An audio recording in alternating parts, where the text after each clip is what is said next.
Then after midnight, one of our old favourites, a firebrand ever newspaper reviewer, I can assure you, former London teacher, now contributing editor of the New Internationalist magazine, Kelsey Fry, will be looking through those front pages for Sunday for us. So that's going to be happening. So much for us to chat. You're a total pleasure. Look after yourself and good luck with that ankle. I will. Follow me on Facebook and then I'll find out what happens. I will. I'll All right. tweet it. Don't worry. You've been told.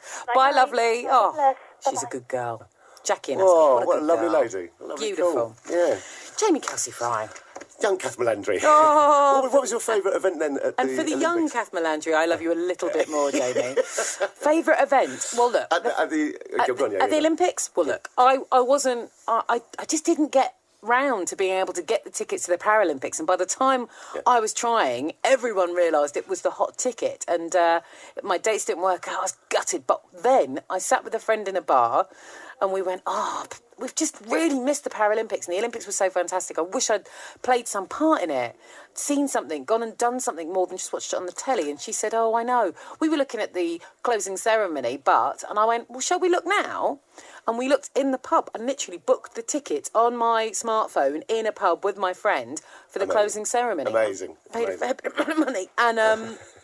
And, you know, I don't even like Coldplay. And it was brilliant.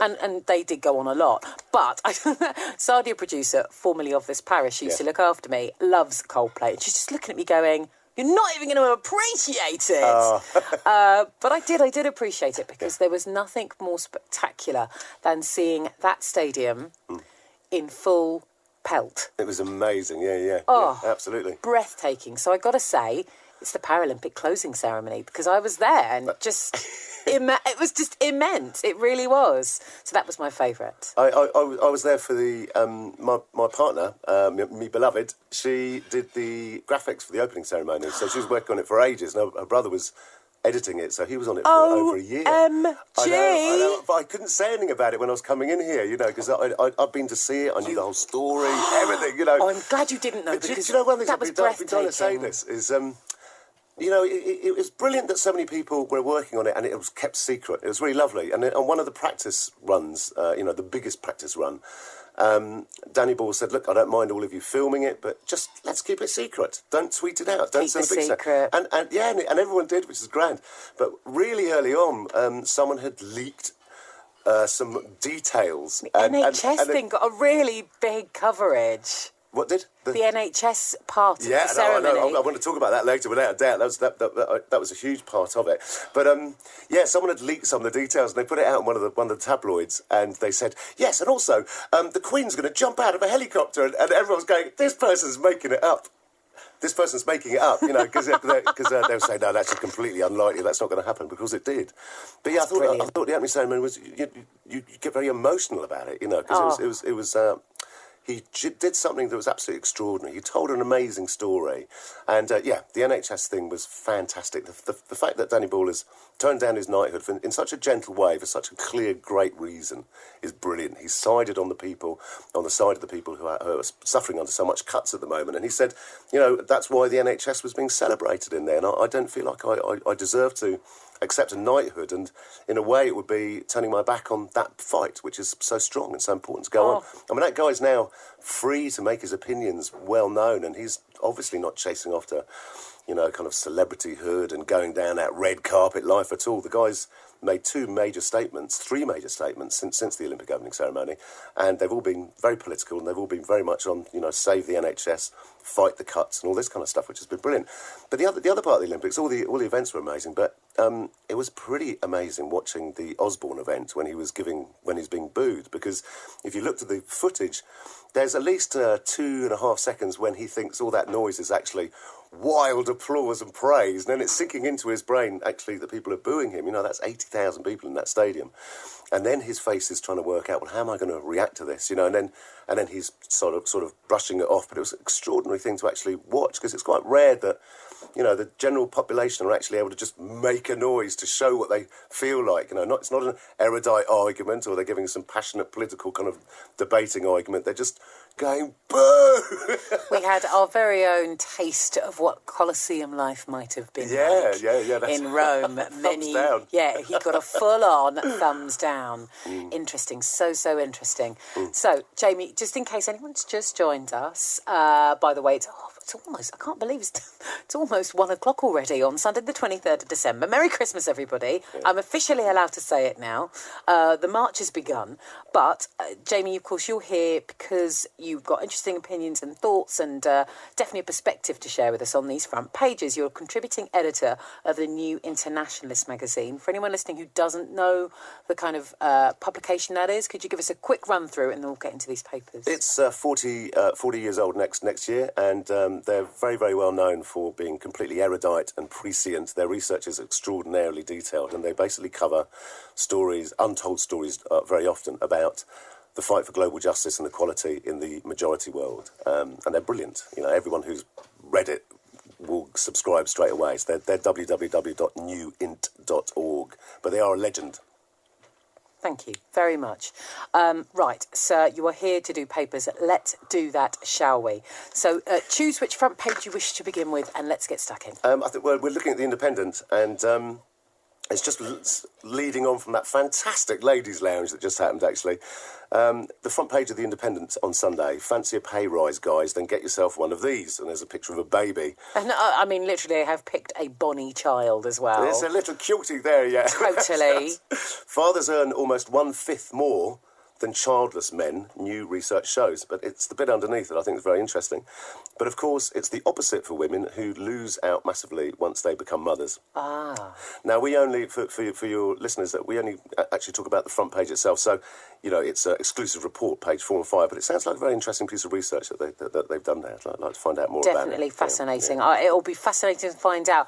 We have such a strange way of approaching maternity and paternity in this country when it comes to the fact that we need this next generation to help pay for the generation that's now. We need to be encouraging it, and for some reason we just don't seem to approach it in a sensible fashion. It's this weird mix of old traditions with old opinions and old perspectives in a new time where we all think differently. I can't quite work out how you would have a system that penalises women so much for having a child, where you feel like if that's what you want to do, you're stepping out of the workplace and you may never step back in again at the same way, at the same pace, even at the same spot.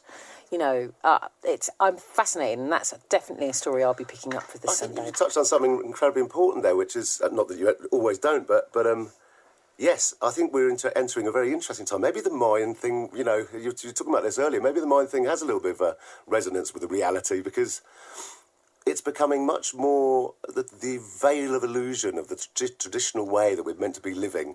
That's beginning to kind of rent pretty heavily at the moment. And young people in particular, it was brilliant that you were bringing up young people earlier on and saying that it's very important that they're heard and taken seriously and listened to, and they're not. This whole politics of despair where young people literally, they don't know how to have a political voice heard. They don't know how to, they're not listened to. They're not able to articulate their political ideas. But they're the people who are suffering really profoundly, and they've been hit incredibly hard. And there's going to be, if you put this kind of pressure, I'd say one of the reasons for those riots was this complete disengagement from caring about youth and what's going to be happening to them. And a disengagement on their behalf, where they feel completely ignored, and when pushed down on enough, they're going to absolutely have their say on a system that they disagree with, that they don't feel part of. If they don't feel part of a community, why would they keep the community safe, clean? Why wouldn't they rob from it? It's not theirs. It doesn't belong to them. It's something that exists around them. We're going to see a lot more of this story that you're talking about, I think, because it's still not working for young people. There was no resolution. There was no resolution. And beautiful sights of people gathering together to clean up the aftermath and deal with London and try and make the best of a community. That was amazing. Right, that was beautiful. Yeah, great. But again, have we dealt with the bigger issue there? No, we haven't. And also, as things get tighter and things bite, and the true reality of bringing down the cost of borrowing hits, the true reality, all of a sudden, and if they actually do what they promise, which is bring down the cost of borrowing properly, I think it will only get worse. That's my worrying. I hope I'm wrong. I really hope I'm wrong, Jamie, but No, I have a think big you're right, concern about it. Yeah, I mean, and also, only 25% of the austerity measures have kicked in. The next 75% will be kicking in April. And, we've done a lot of work been involved with a lot of people in Spain, a lot of people in Greece, and, they've been coming over here. They're called the pigs: Portugal, Ireland, Italy, Greece and Spain. So we did some activist work with them during the Lord Mayor's banquet, and they were describing what life is like in their countries. And they were all saying, this is coming here, and people are going to get quite shocked. But, the thread that we were on just then was, this idea that things are being questioned that haven't been questioned properly, ever. The idea that women should be, of course, for women, it's opposite for women who have children, they lose out massively. That's going to become something that's embarrassing. I mean, let's be very positive about the way this country could go. Maybe it goes completely in the right direction.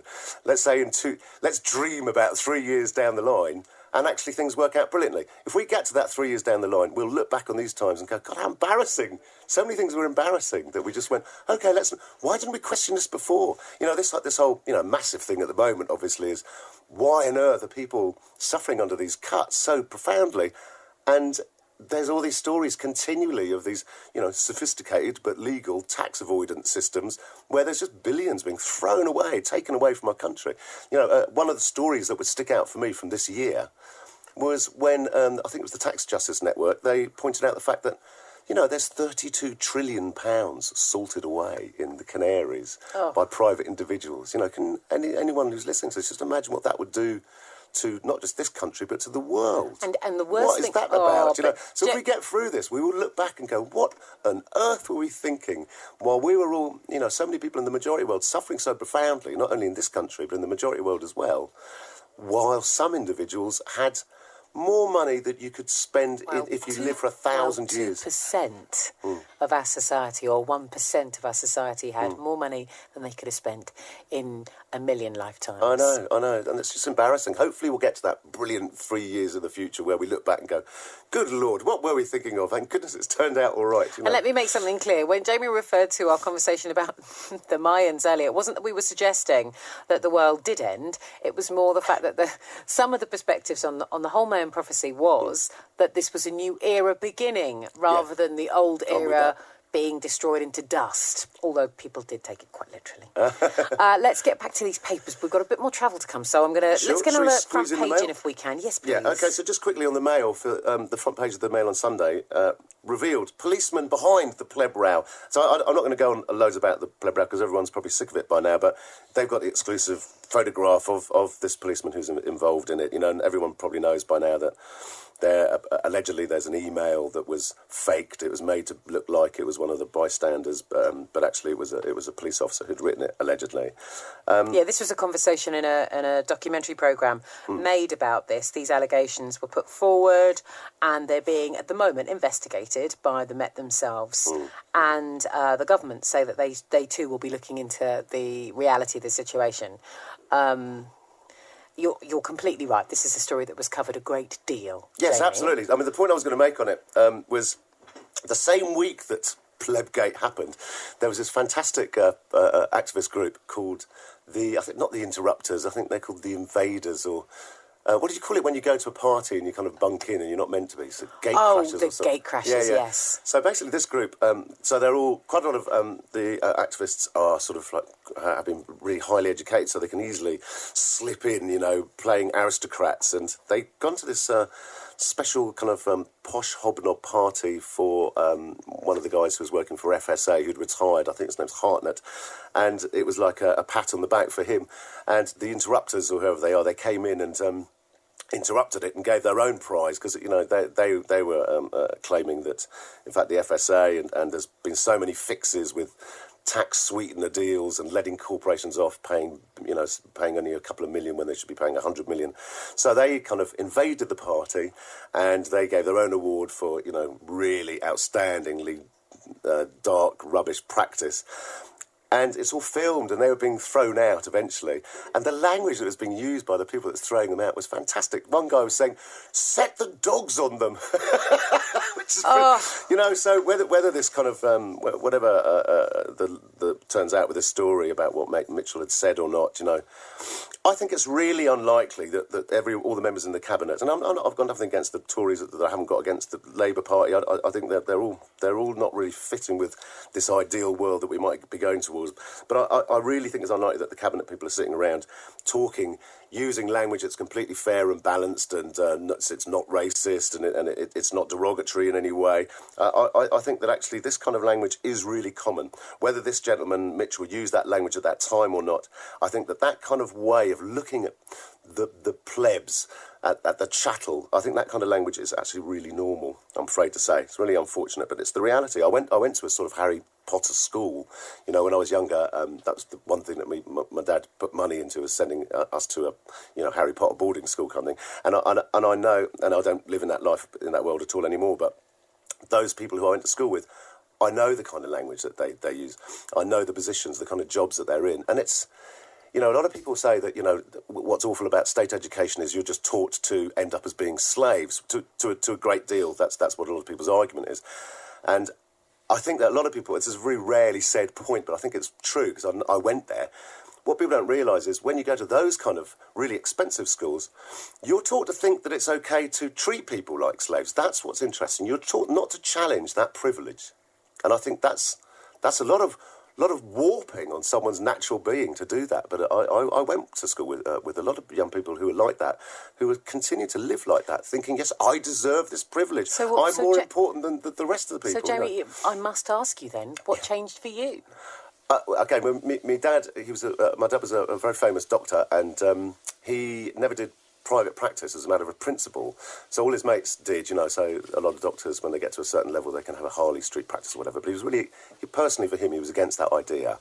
So he got the money together to send us to that school. But after that, you know, my mum and dad live in a small but comfortable flat in South London, and there's, you know, no money. So after that, I live in a brilliant council estate up in, I'm council tenant up in South Islington. And, you know, I worked, did all kinds of jobs, ended up being a teacher. So I really found it abhorrent to have this kind of terrible, condescending arrogance about life. And I hated the public school anyway, do you know what I mean? I mean, actually, I was mercilessly bullied because I would not play that kind of game, which was absolutely fine by me because it was in the countryside, so I just would run off into the forests at night like a complete lunatic. My mum's Tipperary, so I ran with fairies and was a completely weird little kid having a wonderful life, and then escaped the school and discovered punk rock and discovered being normal people with normal life, you know. So I got lucky, I think, really. I mean, they're all very miserable, the people who I have been in contact with, or come across, really. I haven't stayed in contact with them, but I haven't met one who's happy at all. I mean, being happy is a real skill, and it's really rare to find someone who's genuinely happy. Isn't that interesting? And everything you say, fascinating, Jamie, absolutely fascinating.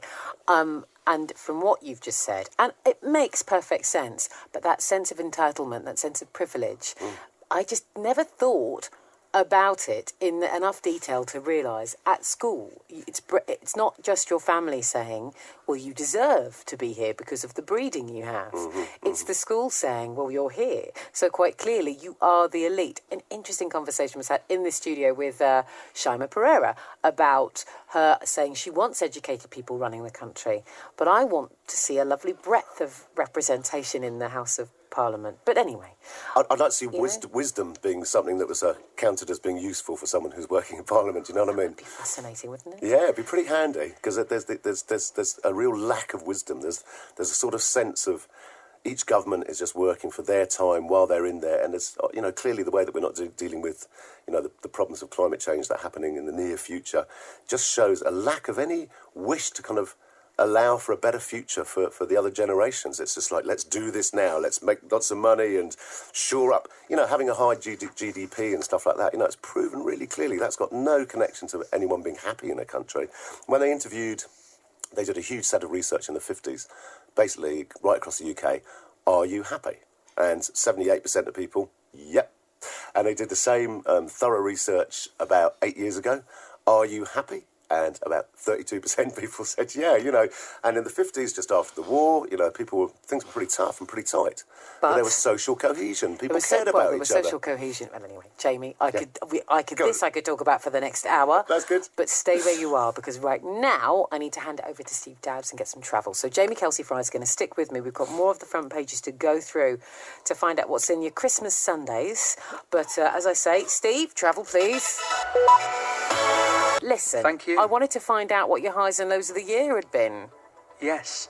It was hard. I was trying not to include the Olympics because I thought everyone's going to go for that. Although I could have just gone for opening ceremony good, closing ceremony bad. I think Gary Barlow's had a good year. I'll probably give it to him. Oh, the work he did on the Jubilee, going all around the world and writing the song for the Jubilee. I think he's had a good year. So okay, I'll give Gary you that. Barlow for the high. Right, high for Gary Barlow. And More like a high five for Gary Barlow from high you. five for Gary Barlow. High five. High five, Gary. Lovely. And I think the lows, we've lost quite a few influential people this year. Neil Armstrong, and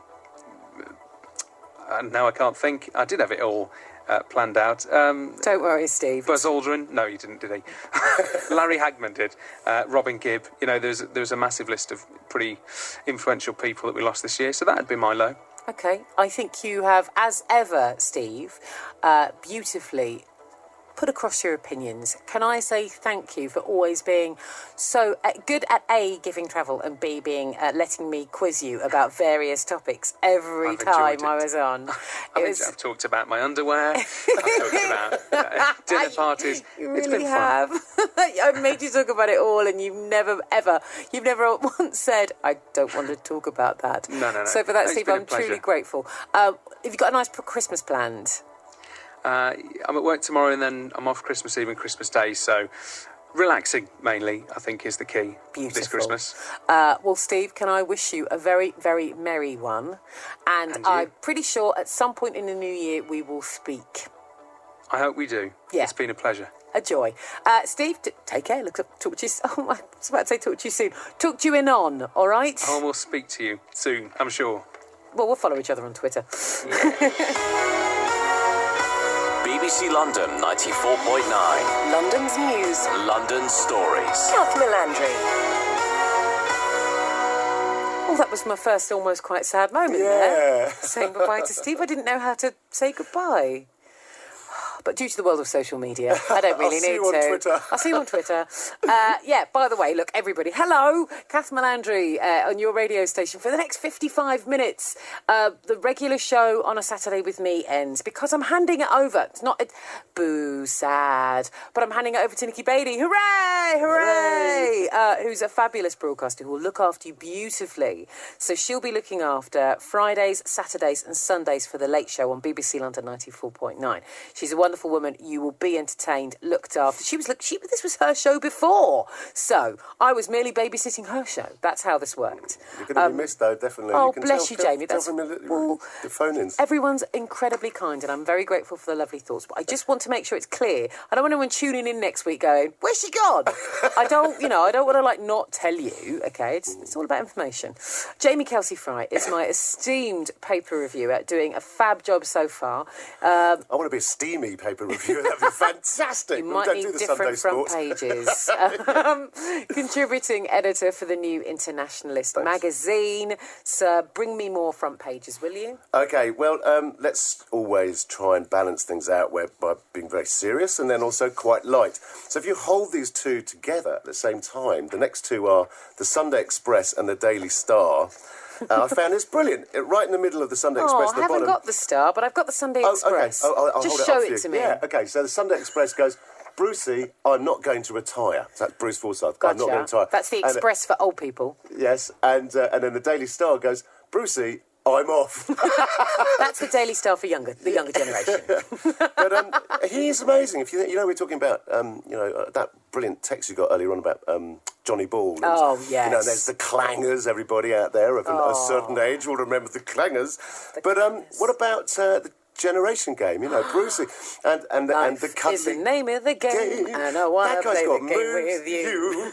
The guy's got the moves, he's got the style, and he's doing it still. Blimey. I mean, I went to... the best music I've ever heard in my life is a band called Cardiacs. I've been obsessed with them since 1980, and there's nothing like them. Anyone who's listening at the moment who knows Cardiacs will also be crying and screaming at the radio now because they agree with me completely. But, you know, they played... I mean, Tim Smith, God bless his heart, he's not well. He actually, unfortunately, had a cardiac arrest, so we go and visit him about once a month, and he's in a wheelchair now. He's very poorly, but still brilliant. Anyway, the last gig he did, all of us lot, we were at the mosh pit dancing, and all through the night, you kept hearing the same thing, Kath, which was, you know, one of these old punks like me, about pogoing around and then suddenly going, ooh, me back. And that was the most common thing you heard in the mosh pit was ooh, me back. And then, like, you know, people staggering off and sitting down, like, bent over. But Brucey, you're never going to get him saying that. He's amazing. How on earth does he do it? 84 years old. Yeah. People may, you know, and people may balk at his jokes that he says on Strictly, but the man's 84 and as sprightly as you like. Yeah. I've got to say, leave him on Strictly. I'm a fan. Done. I'm just saying. Brucey, I would like you to stay, but I don't think the papers can make their mind up. It's interesting, actually, looking across that, because, yes, the Mirror, I think, have even got a story in the pages, not on the front. Yeah. In the pages of the Sunday Mirror, they're saying, Last Dance, Sir Bruce Forsyth ponders his future on Strictly Come Dancing. So they're going in directly in the middle of both stories, okay? So it's either, you know, did he, don't he, doesn't matter, we don't mind. There you go, sorted. Thank you, Jamie. So more front pages. It goes on like this, doesn't it? OK, well, you've touched on this subject earlier, so this is The Observer. Down the bottom of The Observer front page, listeners, millions of families on a financial precipice as Christmas food handouts double. You know, I don't know if, you know, I said earlier that only 25% of the austerity measures have actually been put into place in this country so far. And in April, the other 75%, roughly, is going to really hit people's lives. But already we've got 3 food banks opening a week in this country. And, you know, there was a report recently that 73 people who are disabled or on disability benefit are dying a week after they've had their disability benefit removed. Now, they either die through suicide or they die of the illness that Atos had just said that they isn't so serious that they can't work. There are things are very, very, very serious in this country for people. And the poverty that's being forced upon them through these totally unnecessary cuts, in my opinion, not the BBC's opinion, but in my opinion, the poverty that's being forced upon people is going to get much, much worse. And this is one of the things that's going to, you know, I'm really glad it's been covered a fair bit, actually. But, you know, this idea of where you kind of get loans, the kind of wage loans, loan leeches, payday loan firms and stuff, you know. Yeah. They're just, what kind of mentality is that where you can set up a company and you're quite happy to go to the Seychelles over Christmas because you're a multimillionaire, and you're a multimillionaire because your company is actually become really good at pushing loans at 4,000% interest on people who are desperate and on the breadline. What's going on in your mind to think, yeah, well, you know, it's legal. Okay, it may be legal, but, you know, life's really short. And the way that, you know, I think, okay, this is pretty interesting pretty interesting way of putting it. I would imagine that in the minority world where we are at the moment, okay, the modern industrialised world, I would venture to say that the most common emotion for most people at the moment of their death is shame and embarrassment. Because I would suggest that it's only at that moment for so many people that they actually go, what did I do with my life? And I think so often we're forced into a certain pace, and we're so inundated with very strong, it's what the situationists call the society of the spectacle. We have such a spectacle pushed upon us all the time that we very rarely sit back and go, well, actually, what am I meant to be doing with my life? Because we're told so often what we should be doing with our lives. So the point I'm making is that, you know, that there's a lot of people out there who are actually making huge amounts of money off the backs of people's suffering and misery. You know, and people doing these payday loans are definitely those kind of individuals. And I don't think they actually realise the consequences of what they're doing, or have I ever stopped to think that, perhaps that's not the best way to be living, Anyway, this one on the front page of The Observer is touching on this. Millions of families on a financial precipice as Christmas food handouts double. The number of people who will turn to food banks for sustenance is expected to double this Christmas, as a new report warns today that millions more families face a financial precipice due to high personal debts, flatlining wages and future interest rate rises. With 3 new food banks opening every week in the UK, the charity that oversees Britain's 292 emergency outlets, the Trussell Trust, says it expects to feed 15,000 people over the Christmas fortnight alone, almost double the number last Christmas. So, sorry to talk about this glum side of Christmas, but it's important. Christmas famously is about giving and caring for other people. So we really need to, rather than go out and help someone who's in a poor situation this Christmas, why not think about all of us going out together and actually change the situation that's forcing people into poverty for completely unnecessary reasons, for paying out the banks who gambled our money away. I mean, why don't we just actually try and deal with the disease itself rather than the symptoms? Okay, let's try and think of something quite light to finish on. I promise you, Jamie, I've got to chime in and say, here. Oh, okay, thanks. And in so many respects as well. If you are lucky enough to be at the supermarket tomorrow or on Monday, and I did try to look actually at my local supermarket when I went for my big Christmas shop. There wasn't anywhere I could donate for the food bank, so I'll be going online to do it. But if you are at your supermarket and you can buy something for the food bank there and leave it there, I urge you. You don't have to, but I urge you as a human to another human. If you've got a bit of spare money, buy a little bit less for the house that gets wasted and put it in the food bank. Because one of my other guests, not last week, the week before, we talked about her being at the till and noticing one of the things for the food bank that was needed was baby food.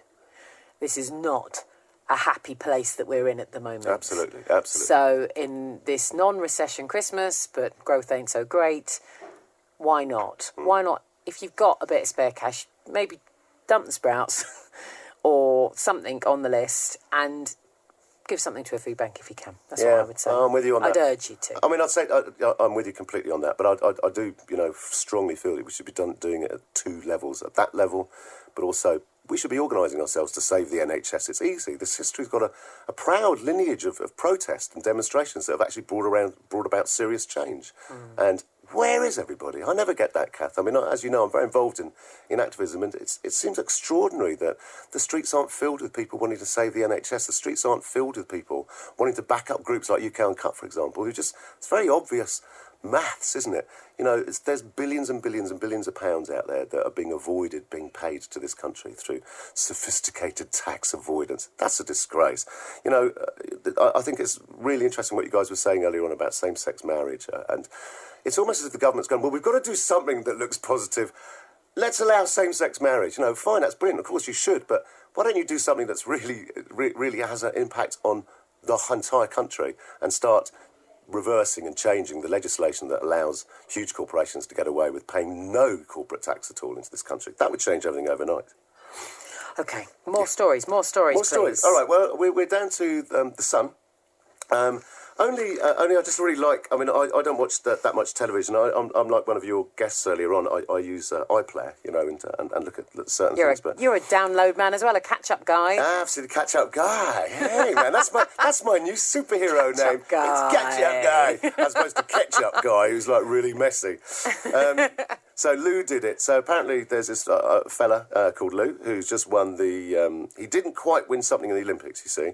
Olympic hero, Louis Silver Smith, medalist at the Olympics. That's it. Swapped second place for first last night after winning Strictly Come Dancing and lifting the TV glitter ball.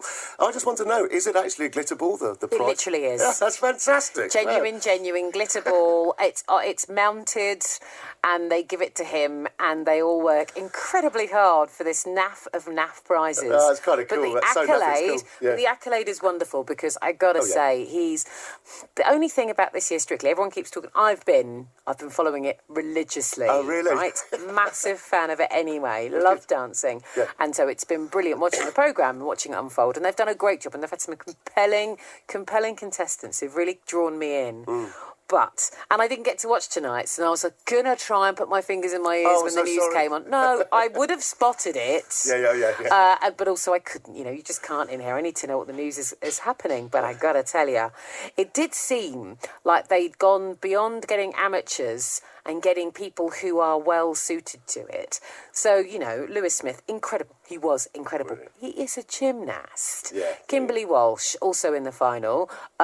She's a singer and performer. So she has been trained to dance for the last 10 years in concerts and on stage. But fine, okay, no worries. No stranger to a dance studio anyway. Denise Van Outen, she came in for such a lot of stick because she went to a stage school and has done some musical theatre. She's been a judge on a musical theatre programme, reality programme. And on top of all that, just to sprinkle a little bit more, Danny Harmer, who is from a stage school, who I think she went to a stage school. She's a young actress. All of them incredible. Now, anyone normal trying to compete against them, they didn't stand a chance. Bob Hope and no hope. So that's the problem I had with this year, Strictly. It got to the final, it was like, well, of course you were all going to be in the final. You were already brilliant at this kind of thing. Yeah. So the final actually wasn't as much fun as watching Lisa Riley, who, again, probably did also go to a stage school. I've no idea if she did. She's an incredible actress. But because she was a curvy lass and she was loved by us, the members of the public, for looking normal and having a go and being amazing anyway, just, the normal thing was, the fat girl, she'll go second week after the old man first week. That's the kind of thing when you're watching. Except she was incredible, a tour de force. So for me, when they called her the People's Champion, I thought, for me, I don't need to watch any more Strictly. As beautiful as the others are, they were always going to be good. They were born for it. This is kind of the area that they live in. Yeah. Whereas Lisa Riley had to battle a few demons and, as a big lass, still danced beautifully. Oh, that's brilliant. Okay, so it was a really empowering series up until she left, and then it was like, I'll watch it on iPad. Actually, I was just like saying, oh no, I don't watch TV that much, and almost poo-pooing Strictly Come Dancing. It sounds fantastic now, but I've just remembered my beloved and I were just absolutely going to pieces watching MasterChef, and it only just finished last week, you see, so we actually... Now, that's a good bit of reality, Silly. The professional stuff is incredible. Yeah, I know. But what that series has done to our local, one of the supermarkets, famous supermarket chains, is that, honestly, I've actually heard this twice, You've got people coming in who usually get, I don't know, cheese and beans and sausages or whatever, and they're going, do you have raspberry coulis? Which is just wicked.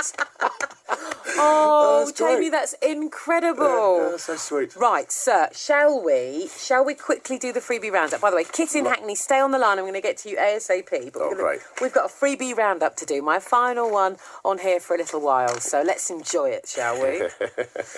So, hit me with some papers and some freebies. Okay, so freebie number one. There might not be much, actually, because it's all Christmassy. Some TV guides and...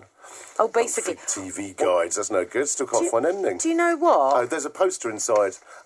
Sorry. Yeah, go on. No, I was about to say, do you know what? None of them. That's it. That poster might be the only thing that's worth even mentioning. Yeah, hold on. Yep, it is. Hang on. If you are a fan of Downton out there, Mrs. Patmore's Downton Christmas Cookbook is apparently on pages 32 and 33 of the Sunday Mirror. Oh. But because I've never seen the programme and couldn't care less who she is, that means nothing to me. And the rest of them are TV guides. Except for a free Horrible Histories poster inside the Daily Star on Sunday. Which is I don't have that front page, but that is a cracking front. It's a cracking programme. Series. Oh, I love it. Well, I mean, that's that guy. I mean, I was a teacher for a long time. His mind is what a great teacher is, where they actually make something really fun and crazy. So young people don't even realise they're learning because they're just having a completely fun and crazy time. Do you know what? Mr. Hodge, if you are listening, not that I don't think that he would be listening. Mr. Hodge is probably tucked up in bed. Oh. But Mr. Hodge, he didn't make it fun and wacky because it wasn't his way. But what he did do for my GCSE, I'm old, but not that old. I still did GCSEs. For our GCSE history, which was based on the First World War. In fact, was it First to Second? It might have been First to Second World War, but it was mainly, I remember the First World War being lots of it. He sat there and talked to us. He didn't stand and lecture at the board. He sat perched on the desk, very much like a modern-day newsreader, and shared with us his thoughts and discussed things with us, and had been, funnily enough, now this would have been in 1990 or 91, it was prior to the first invasion, he'd been to Iraq and told us all about this very charismatic but quite intimidating sort of paraphernalia that you would see about this leader of Iraq called Saddam Hussein. Wow. And he would talk to us about things. He would converse with us. Yeah. And we had a group of some naughty kids and some clever kids and some disengaged kids and some C-grade kids. I'm not telling you which one I was. But, we all sat round and he literally was able to engage us all. That's where it's at. That's what great teaching is, without a doubt. And so, on top of that, that's brilliant. But then to be able to have horrible histories as well. Yeah. How cool would that have been? Oh, I'm so jealous of children today. Lucky so-and-sos. I can hear them all going, yeah, you've got no idea. It's not like horrible histories at our school. Oh, it should be. Jamie Kelsey Fry. Yes, it's a pleasure. It's been a joy. And I can't really, of course I need to thank you. I need to thank all my paper reviewers, really, but you will embody them. I've been so privileged to have lovely people like yourself come in and share their interesting and thoughtful and provocative opinions on the show. So, Tar. Tar very much. Tar very much. Keep doing what you do over at the New Internationalist, please. Oh, yeah. We're going to stay in touch, I'm sure, anyway. Oh, yes. Yeah. It's a given. It's a done. Can I just say my Twitter tag? Well, I was about to ask you, if people want to follow you, find out more about you. Yeah, at Jamie Kelsey Fry, and the website is newint.org. It's a fantastic magazine. It's been an absolute pleasure as well. This is really good fun. Do you know what I mean? I mean, it really is good fun. It's interesting doing radio because people can't actually see, obviously, what it's like, but there's a very good vibe in this studio. There always is with Kath Melandri. It's just how we roll. Yeah. Right. So I will let you disappear into the night because I have a date with Kit and Hackney to talk to. Oh, lucky you. So Kit and I are going to have a chat. But thank you, Jamie. A real pleasure. All Kit's disappeared. I'll tell you what I'm going to do. I've got a date with some music and I can give you a Christmas cuddle. Oh, brilliant.